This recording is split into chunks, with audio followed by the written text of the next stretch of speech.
इस वीडियो को आपको अंत तक क्यों देखना चाहिए? क्योंकि इसके अंदर बात होगी ट्रांसफॉर्मेटिव एनर्जीज के बारे में, गैलेक्टिक सेंटर के बारे में, पुष्कर भाग्य, पुष्कर नवमास, क्या क्या चीजों के बारे में डिस्कस होगा। ये तो आपको पूरा एंड तक देखना ही पड़ेगा।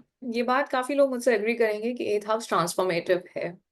Eighth house is also about astrology. Eighth house is also about a lot of mysteries getting unraveled. And why it is transformative? ज्यादातर आपने यही सुना है क्योंकि ये स्कॉर्पियो साइन है, यहाँ पे मंगल इन्हें रूल करते हैं, तो ये ट्रांसफॉर्मेटिव हो जाता है। But real reason of being transformative, क्या कभी आपने सोचा कि क्यों ये ट्रांसफॉर्मेटिव है? जस्ट बिकॉज वो मंगल का साइन है? जो ये एथ हाउस है, उसका जो रूलिंग साइन है वो स्कॉर्पियो है। इनफैक्ट मेरी स्टडीज के हिसाब से एथ और नाइन्थ हाउस जब भी किसी के हॉरोस्कोप में बहुत ही एक्टिवेटेड होता है या फिर कंजंक्शन ऑफ प्लैनेट्स होते हैं वहां पे, तो वहां पे ट्रांसफॉर्मेशन, स्पेशली पॉजिटिव ट्रांसफॉर्मेशन का स्कोप बहुत ही रहता है। क्यों? जानिए गैलेक्टिक सेंटर्स के द्वारा। गैलेक्टिक सेंटर्स क्या होते हैं? ये ग्रेविटेशनल सेंटर होते हैं ऑफ मिल्की वे। आपको पता होगा कि हमारे जितने भी कॉन्स्टलेशंस हैं वो डिवाइडेड हैं 12 जोडियक साइंस में। एज पर दी एस्ट्रोलॉजी हमने सारे कॉन्स्टलेशंस को 12 जोडियक साइन में कवर कर लिया है, और एक जोडियक साइन की डिग्रीज होती है 30 degrees. So each of the zodiac sign has some of the nakshatras, some of the constellations। तो जो कॉन्स्टलेशन पड़ता है सैजिटेरियस और स्कॉर्पियो साइन के बीच में, वहां पे इनफैक्ट हम उसे कहते हैं गैलेक्टिक सेंटर आता है। और वहां पे गैलेक्टिक सेंटर के अंदर एक सैजिटेरियस ए स्पॉट आता है जिसे हम ब्लैक होल भी कहते हैं। वहां पे अब आपको पता होगा ब्लैक होल, जिन साइंस जब हम पढ़ते हैं तो ब्लैक होल का सिग्निफिकेंस यही होता है, उसमें इस तरह की एनर्जीज होती हैं कि there is a destructive energy, and after the destruction there will always be a creation। so black hole की significance यही हमने सीखी है। तो हमें ये जानना बहुत जरूरी हो जाता है, this is the main reason for the transformative effect of this house, and not just particularly the eighth house, it is the ninth house as well। Because ये लाई कर रहा है, सैजिटेरियस साइन रूल करता है नाइन्थ हाउस। नाइन्थ हाउस के ruler जो है वो है बृहस्पति, क्योंकि सैजिटेरियस साइन को रूल करते हैं। हम अगर कालपुरुष कुंडली के हिसाब से देखें तो आपकी हॉरोस्कोप में भी जहां पे भी जो भी साइंस रूल कर रहे हो, इररिस्पेक्टिव एथ और नाइन्थ हाउस आप जरूर देखिएगा। अगर वहां पे बहुत युति है किसी प्लैनेट्स की, और अगर आपके जीवन में आपको बहुत बार ट्रांसफॉर्मेशन देखना पड़ता है, तो कहीं ना कहीं आपको एट और नाइन्थ हाउस डेफिनेटली अफेक्ट कर रहे हैं। पॉजिटिवली ज्यादा अफेक्ट करते हैं जब नाइन्थ हाउस के इन बिना इन्फ्लिक्शन के प्लैनेट्स भी आपको सपोर्ट करते हैं इस जर्नी ऑफ ट्रांसफॉर्मेशन में।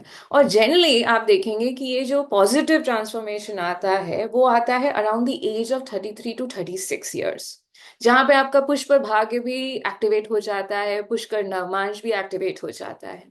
तो इस तरीके से अगर हम टोटालिटी में हम देखते हैं कि क्यों हम हॉरोस्कोप्स को, कुछ हॉरोस्कोप्स को कहते हैं कि ये बड़ा ट्रांसफॉर्मेशनरी हॉरोस्कोप है, क्यों? उनका एथ और नाइन्थ हाउस आप जरूर देखिएगा, उसमें या तो युति होगी किन्हीं सिग्निफिकेंट प्लैनेट्स की। अब आप देखिए कि मंगल गवर्न करता है एथ हाउस को, और जुपिटर यानी बृहस्पति करते हैं गवर्न नाइन्थ हाउस को।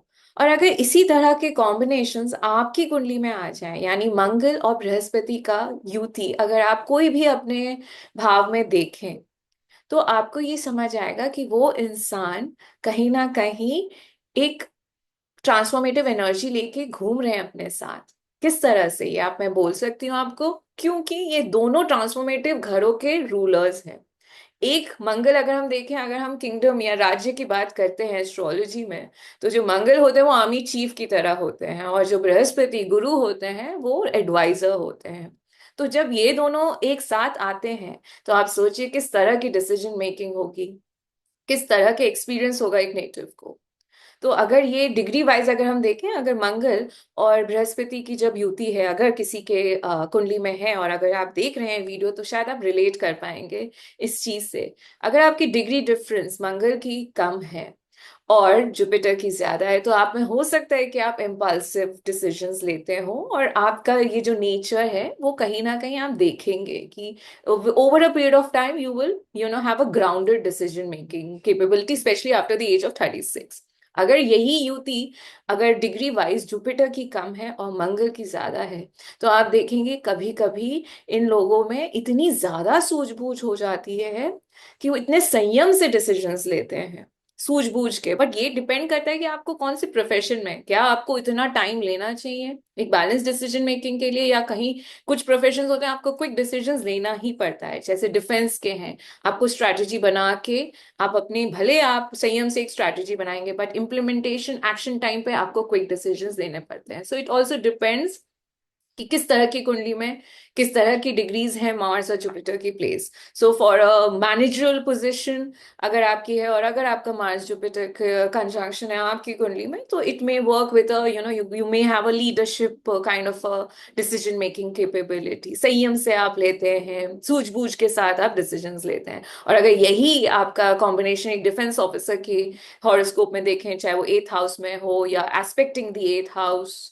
कोई इस तरह के प्लैनेट्स हो, तो आप ये देखिएगा कि इनमें एक अलग तरह की ऊर्जा आ जाती है, क्योंकि मंगल की डिग्री अगर कम है, ज्यादा भी हो तो भी हो सकता है आपको सिमिलर रिजल्ट्स मिले, बट जनरली मैंने जो अपनी कुंडलियों में जो मेरे पास आती हैं कंसल्टिंग के लिए, तो उनमें मैंने ये ऑब्जर्व किया ये पैटर्न कि जनरली जब मंगल की डिग्री कम होती है, तो तब डिसीजन मेकिंग आपका क्विक इम्पल्सिव भी हो सकता है समटाइम्स, बट क्योंकि बृहस्पति भी साथ में बैठे हैं, तो ये वाइज डिसीजन मेकिंग भी काफी हद तक हो जाता है, which is very helpful for the native in the long run.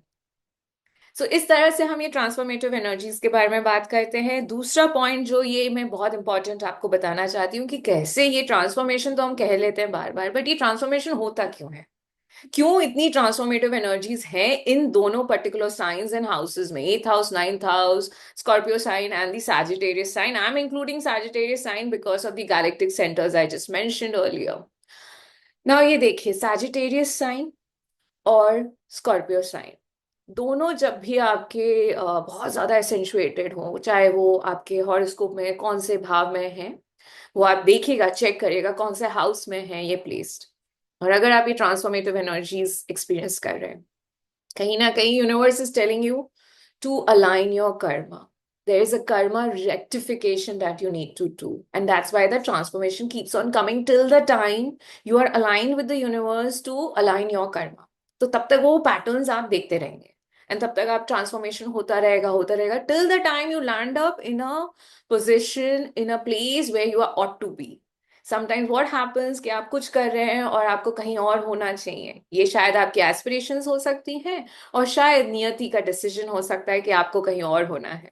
तो इसीलिए ट्रांसफॉर्मेशन काफी हद तक इंपॉर्टेंट हो जाता है for Karma rectification. This is a video for those who want to understand astrology from a spiritual perspective as well, जहां कर्म से भी हम एस्ट्रोलॉजी को जोड़ते हैं। जय श्री राम। मैं डॉक्टर अनिर्मिता भारत आपसे विदा लेती हूँ, और फिर से एक इंटरेस्टिंग कॉन्सेप्ट के साथ आपके सामने आऊंगी। कमेंट करके जरूर बताइएगा आपको कैसी लगी वीडियो। श्री राधे राधे, जय श्री कृष्ण। मैं डॉक्टर अनिरुद्धा भारत, ज्योतिषाचार्य, की है मैंने पीएचडी इन वैदिक astrology, special focus on the IRS officers in India, जो यूपीएससी एस्पिरेंट्स हैं और जिनको मेरी पीएचडी थीसिस का एक्सेस नहीं है क्योंकि it has been given the copyright certificate by government of India. अगर आप चाहते हैं access to the PhD thesis finding of mine, which was focused on the study of IRS officers in India. IRS officers are the Indian Revenue Service officers, also income tax officers. So if you want to have access to the findings, and if you are an UPSC aspirant, या अगर आपकी family में कोई UPSC aspirant है, या आप खुद civil services में रह चुके हैं, आप अगर ये thesis का access चाहते हैं, so you can email me. My email ID is shared in the caption below.